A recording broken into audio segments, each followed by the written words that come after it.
এখন আমাদের সামনে সংক্ষিপ্ত ভাষায় বক্তব্য পেশ করার জন্য আমি সবাই অনুরোধ জানাচ্ছি অত্র মাদ্রাসার বাংলা বিভাগের নবাগত সম্মানিত প্রভাষক জনাব জাহাঙ্গীর আলম সাহেবকে আমি বক্তব্য পেশ করার জন্য সবাই অনুরোধ জানাচ্ছি।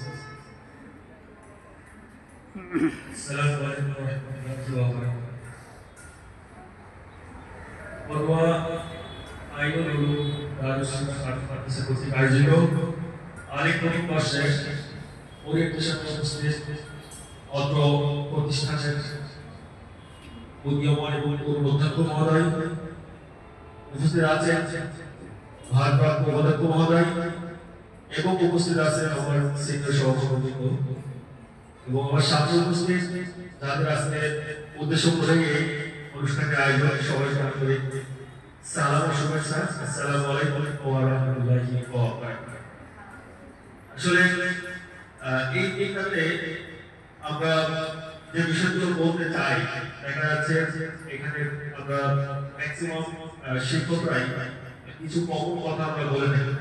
তো আমি এই কমন কথার বাইরে থেকে কিছু কথা তোমাদের বলবো, যেটা তোমাদের ভবিষ্যতের জন্য হয়তো বা ফলপ্রসূ হবে বলে আমি মনে করি। আচ্ছা, তার আগে একটু বলো যে তোমরা ইঁদুর এবং কচ্ছপের একটা গল্প আছে, যেটা আমরা ছোট থাকতেই শুনে আসছি বা পড়ে আসছি। এটা তোমরা এখানে একটু শুনছো বা জানো গল্পটা, একটু আলোচ করে আমাকে একটু দেখাবে। খরগোশ এবং কচ্ছপের যে গল্পটি আছে, খরগোশ এবং কচ্ছপের যে গল্প আছে না, এটাকে একটু জানো না, এটা একটু আলোচ করে আমাকে দেখাবে। এটা কি পড়ছো এই গল্পটা? আচ্ছা আচ্ছা, আমি তাহলে এই গল্পটা তোমাদের একটু বলি। আর আমার উদ্দেশ্যটা হলো এই গল্পের পরে পার্টগুলো যেটা তোমরা জানো না, যেটা তোমাদেরকে বলা হয় আসলে যে আমরা জানি খরগোশটা একটু বেশি দ্রুত দৌড়াতে পারে, তখন কচ্ছপটা খুব ধীরে গতিতে দৌড়ায়। তো একবার এই খরগোশ এবং কচ্ছপের একটা দৌড় প্রতিযোগিতার আয়োজন করা হয়। তো স্টার্টিং পয়েন্ট থেকে যখন দৌড়ানো শুরু করা হয়, তখন দেখা যাচ্ছে দ্রুত খরগোশ অনেক দূর পর্যন্ত চলে যায়। পেছনে তাকিয়ে দেখে কচ্ছপকে দেখা যাচ্ছে, তার মানে সে অনেক দূরে।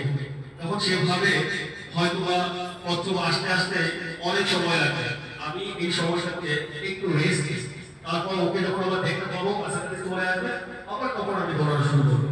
তো রেস্ট নিতে এক পর্যায়ে খরগোশটা ঘুমিয়ে পড়ে। তখন দেখা যায় কচ্ছপ ওই খরগোশকে অতিক্রম করে তাদের ডেস্টিনেশন পৌঁছে যায় এবং ফাইনালি কচ্ছপ কিন্তু উইন হয়ে যায়। এটা হলো গল্পের প্রথম গল্পটি, যেটা তোমাদেরকে জানানো হয় বা শেখানো হয়, তাই না? আচ্ছা, এই গল্পটা কেন তোমাদেরকে বলা হয় বলতে পারো তো? যে তাহলে কি আমরা ওই কচ্ছপের মতো বিপরীতে দৌড়াবো, নাকি খরগোশের মতো আমরা ঘুমিয়ে পড়বো না? আসলে এই যে গল্পটি বলা হয়, এই গল্পটা আরো 3টা পার্ট আছে, যে 3টা পার্ট তোমাদেরকে কখনোই বলা হয় না। এই 3টা পার্ট তোমাদেরকে আজকে আমি বলবো ইনশাআল্লাহ। আচ্ছা, আমরা প্রথমবারে যেটা দেখলাম যে খরগোশ হেরে গেল কচ্ছপের কাছে। ওইখান থেকে যখন খরগোশ পরাজিত হলো, তখন খরগোশ আবার কচ্ছপকে এসে প্রস্তাব দিল যে আচ্ছা, আমি পরাজিত হয়েছি, তো চলো আমরা আবার এই দৌড় প্রতিযোগিতায় অংশগ্রহণ করি। খরগোশের মাথায় কিন্তু সেটা আছে যে আমি গতবার যে ভুলটা করেছি, এই ভুলটা আর করবো। তো কখনো দেখা যায় যে তারা আবার দৌড় প্রতিযোগিতা শুরু করে এবং খরগোশটা ওই ভুল আর করে না, যেটা আগে করেছিল। সে প্রতি ভুল তার লোকে পৌঁছে যায় এবং ফাইনালি উইন হয়ে যায়। তো যখন কচ্ছপ হেরে গেল, তখন কচ্ছপ দেখলো যে না, আমি হেরেছি, তার মানে এটা আমার একটা আত্মসম্মানের ব্যাপার আছে, যেখানে আমি আগে জিতেছিলাম, এবার হেরেছি। তখন এই কচ্ছপ একটু প্ল্যানটা চেঞ্জ করে, অর্থাৎ খরগোশকে আবার প্রস্তাব দেয়, কিন্তু এবার বলে যে রোডটা, অর্থাৎ যে রোডটা তারা দৌড় প্রতিযোগিতা করবে, সেই পথটা সে চেঞ্জ করে দেয়। তখন খরগোশ দেখে যে পথ কত চেঞ্জ করেছে, আমরা আমার লক্ষ্যে পৌঁছাতেই পারবো। সুতরাং আমার এখানে রাজি আবার কিছু নাই। তো রাজি ভাই যায়, আবার দৌড় শুরু হয়। ঘটনা বলি, অর্থাৎ প্রথম ঘটনার পরে 3 নম্বর থাকে। তো নির্দিষ্ট পয়েন্টে যখন দৌড় শুরু করলো, দেখা গেল কিছু দূর যাওয়ার পরে খরগোশ অনেক আগায় গেছে। খরগোশ তো অনেক স্পিডে চলে গেছে। তো যাওয়ার পরে হঠাৎ করে দেখলো যে তার যে রোডটা দেওয়া হয়েছে, সে রোডের সামনে একটা নদী। তো নদীটা পার হয়ে ওপাশ থেকে আবার আমাদেরকে তাকে দৌড়ানো শুরু করতে হবে। তো সে যেটা করলো যে সে তো আসলে নদী পার হতে পারবে না, ওখানে দাঁড়িয়ে থাকে, কোনোভাবে পার হতে পারছে না। এদিকে কচ্ছপ খুব ধীরে ধীরে এসে রিল্যাক্সে সেই নদীটা পার হয়ে তার গন্তব্যে চলে গেল। দেখা যাচ্ছে এখানে খরগোশটা কিন্তু হেরে গেল এবং কচ্ছপটা জিতে গেল। তো এটা হলো পার্ট 3। আর সর্বশেষ যে গল্পটি আছে অর্থাৎ এটার আরো একটা পার্ট আছে, সেটা হলো এই যখন খরগোশ আবার পরাজিত হলো এবং কচ্ছপ জিতে গেল, তখন খরগোশ আমার কাছে ফেরার পরে কচ্ছপকে অফার করলো যে ঠিক আছে আমরা এই পথে আমরা আবার গোল প্রতিযোগিতা করব, তবে এবার একটু ভিন্ন ভাবে। তো সেটা কিভাবে? তো তারা যখন গোল প্রতিযোগিতা শুরু করলো, দেখা গেল যে খরগোশ কচ্ছপকে বলছে আচ্ছা তুমি আমার পিঠে উঠো।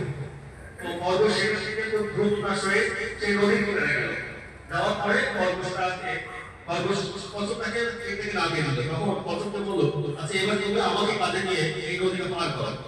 তো কচ্ছপ দেখলো যে ঠিক আছে, যেহেতু শুরু থেকে তাকে এনে দিচ্ছে, সেই নদীটা পার করে দিল এবং দেখা গেল দুজনেই একই সময়ে তাদের গন্তব্যে পৌঁছে গেল।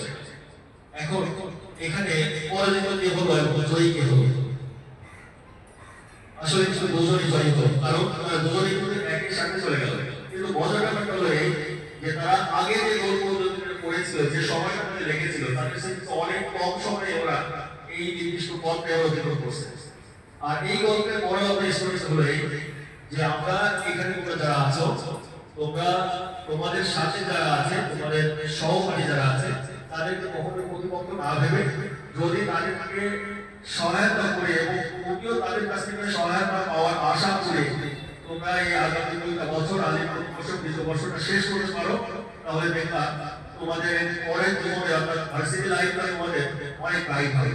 অর্থাৎ আমাদের মধ্যে একটা বলা যায় যে বিকৃত একটা মানসিক মানসিকতা আছে, সেটা হলো প্রতিযোগিতা। আমরা অনেক সময় বলি যে আমার ছেলে এটা করছে তো তুমি কি করছো, বা অমুকের ছেলে অমুকের মেয়ে এটা করতে পারছে তুমি কেন করতে পারো না। এই ধরনের যে প্রতিযোগিতার যে বিকৃত মানসিকতা, এটা আমরা পরিহার করবো। এবং তোমরা এখানে যারা আছো আগামী 2টা বছর প্রত্যেকেই একে অপরের প্রতিযোগিতা, একে অপরের প্রতিযোগী হয়ে না, একে অপরের সহযোগী হয়ে তোমরা পার করবে। এবং আমি মনে করি যদি তোমরা সেটা করতে পারো তবে তোমরা হবে এই প্রতিষ্ঠানের সর্বোচ্চ ভালো রেজাল্ট, ভালো রেজাল্ট দাঁড়িয়ে ঠিক আছে। তো এই কথাটা বলে মোটামুটি আমি আমার বক্তব্য শেষ করছি। আসসালামু আলাইকুম ওয়া রাহমাতুল্লাহি ওয়া বারাকাতুহু।